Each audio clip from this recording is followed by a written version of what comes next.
Alright, so today we are taking a look at the PetStages Tower of Tracks toy, and it's pretty straightforward. I'll show you plenty of play footage here in a minute, but the key things to note here are it's got, nice solid construction. It's got a safety bar built into the top because there were complaints and issues with it years ago when this was wide open. Cats could get their head stuck in here, and it could be pretty dangerous for them. But you can see how this thing works. Basically, you just get the balls rolling, set it down, and your cats are in good shape. They'll play with it for a good chunk of time. The bottom also has a couple of nice non-slip grippers here.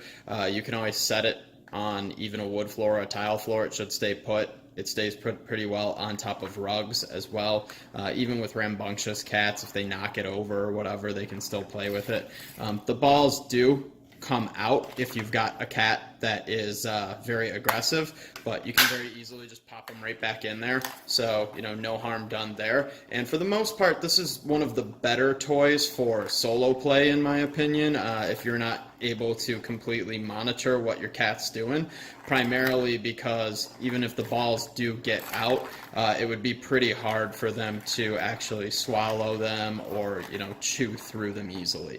Now, that being said, clearly in most cases you're going to want to go ahead and monitor your cat's play just for extra safety purposes, but all in all, this is a great toy. So next you'll see a little bit of footage of my foster cats as well as my resident cats playing with it.